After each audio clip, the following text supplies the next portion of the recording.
भाई सबको राम राम। एम के कैंपस यूट्यूब चैनल में आप सब लोगों का स्वागत है। देखो भाई, अब हम कर रहे हैं क्लास, पहले जो मैंने करवाया था वो करवाया था क्लास 7th का, गलती से 6th बोल दिया था। क्लास 7th का फर्स्ट चैप्टर है इंटीजर। ये अपना 7th क्लास का सेकंड चैप्टर है। ये है अपना डेसिमल डिवीज़न वगैरह से रिलेटेड। देखो, फ्रैक्शन एंड डेसिमल्स, इसका हम यूज़ कैसे करते हैं मल्टीप्लाई डिवाइड में या इन सब चीज़ों में। देखो, जो HSSC को करना है वो करेगी, आप लोग रोक नहीं सकते।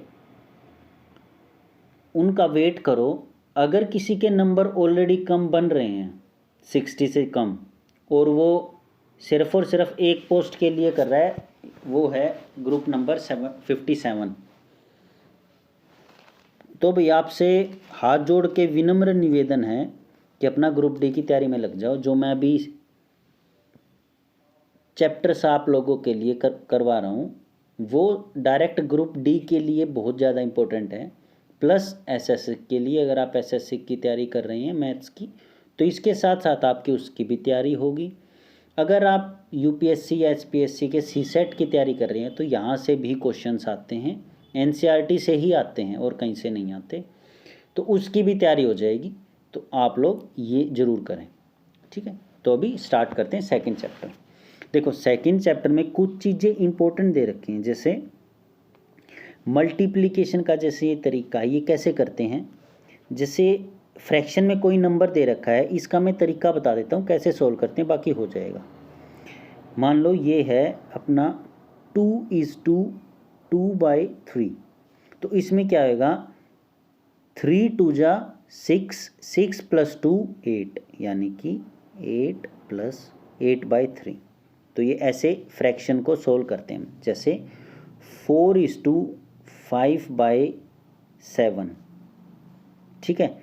तो 7 4 जा 28, 28 और 5 33, तो यानी कि 33/7। अगर किसी में 4:5/10 है, तो सबसे पहले हम इसको इससे काट देंगे, यानी कि 5 2 जा 10।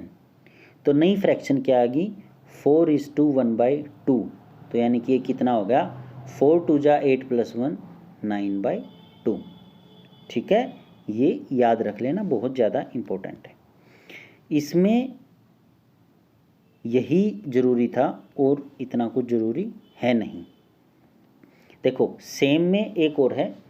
देखो, अगर वो था फ्रैक्शन का, अगर कहीं पे आ जाए 1/2 डिवाइडेड बाय 1/2, तो इसका कैसे करोगे।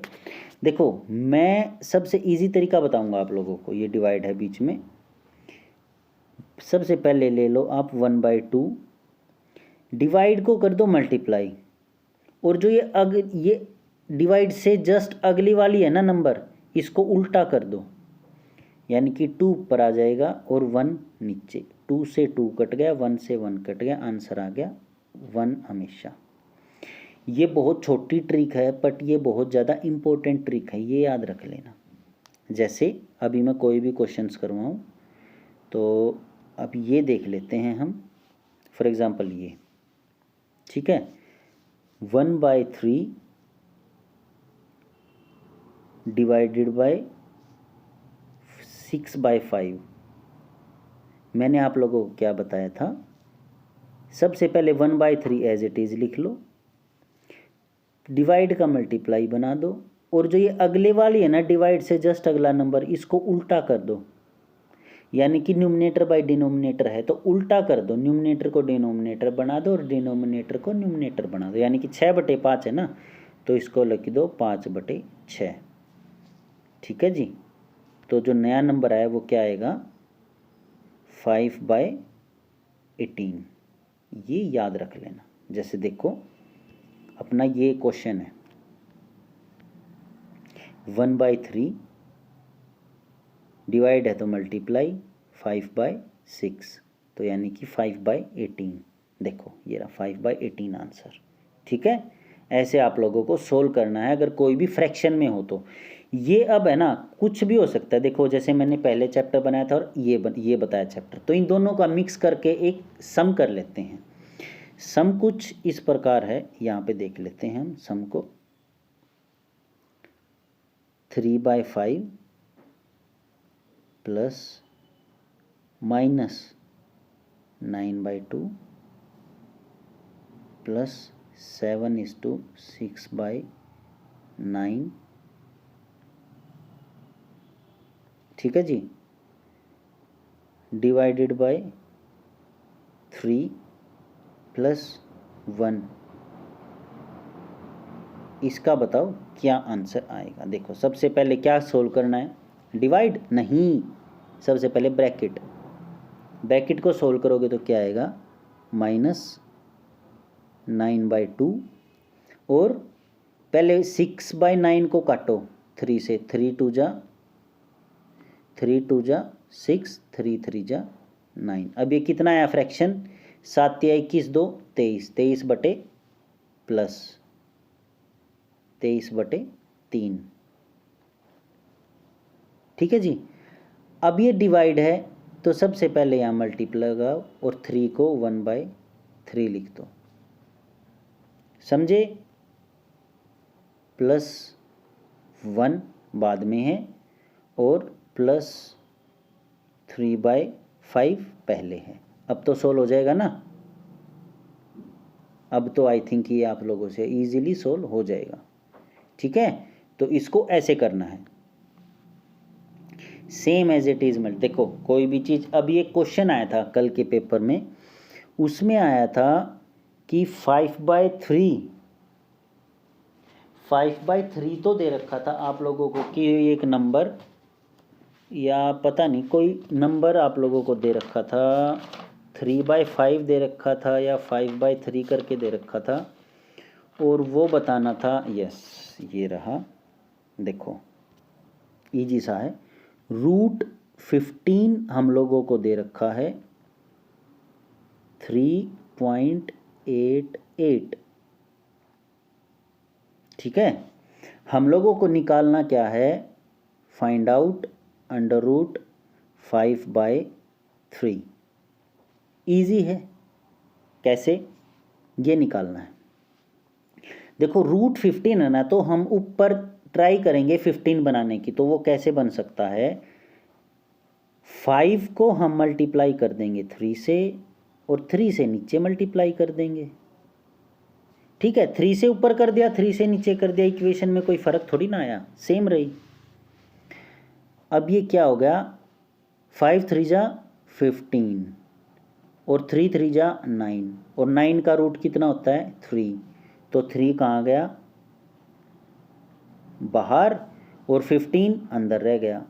15 कितना दे रखा है 3.88, तो 3.88 डिवाइडेड बाय 3, तो इसका आंसर आएगा 1.293 के ऊपर बार, यानी कि 33333, ठीक है। ऐसे सोल्व करना है क्वेश्चंस। तो ये चैप्टर इतना ही था। सेकंड में और कुछ भी है नहीं। देखो जैसे ये है क्वेश्चन, ये सोल्व करना। अगर किसी भी क्वेश्चन में जैसे 101.01 है, तो हम जो पॉइंट के बाद जितने भी नंबर हैं नीचे उतनी ही जीरो लगा देंगे। जैसे इस पॉइंट को हटाएंगे तो पॉइंट के बाद कितने नंबर, 1 2, तो कितनी जीरो लगाई 1 2 मल्टीप्लाई 0.01।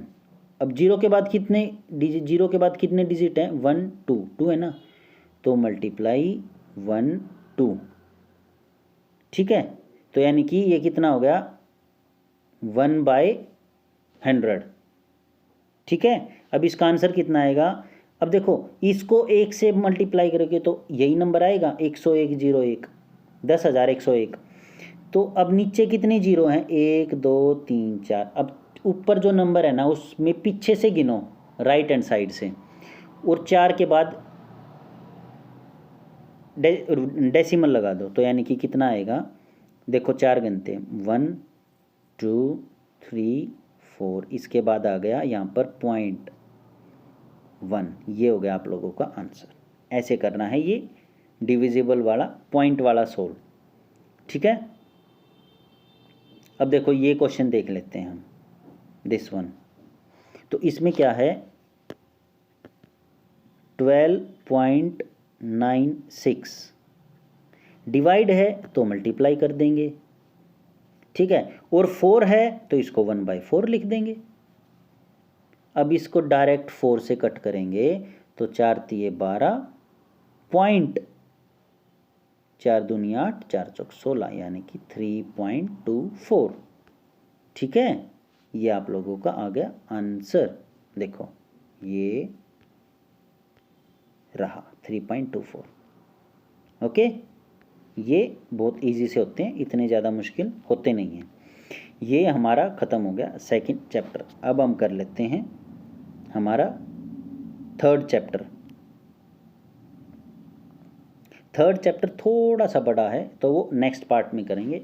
यहीं से signing out and all the very best. और पढ़ते रहो, फालतू की बातों में मत फंसो। जो काम किसी संस्था का है उसी के ऊपर छोड़ दो। बहुत ज़्यादा बच्चे फ्री हैं, वो अपने आप कर लेंगे। तुम अपना काम पे फोकस करो और अपना पढ़ाई करो। क्या पता दूसरे को जो पेपर होगा, क्या पता ये कैंसिल हो जाए ग्रुप 56 का, और जो दूसरा पेपर होगा उसमें यही इसी टाइप के क्वेश्चन आ जाए। फिर क्या करोगे अगर आपको ये नहीं आते। मेरा पढ़ाने का मेनली लक्ष्य है कि जो गरीब से गरीब तबका है, जो इन कोचिंग वालों के चक्करों में ना फंस के, और भाई मैं उसको फ्री ऑफ कॉस्ट पढ़ा सकूं, कि भी उसके घर पे अगर 1000 रुपये आते हैं, महीने के 5000 6000 रुपये आते हैं, तो वो अपनी कोचिंग पे 2000 3000 रुपये ना फूक के यहीं से करे। फ़ोन आजकल सबके पास है, फ़ोन से प्रीवियस ईयर के पेपर डाउनलोड करें, वहाँ से अपना प्रैक्टिस करें, और बस दैट्स ऑल। सो भाई यहीं से साइनिंग आउट, बाय बाय।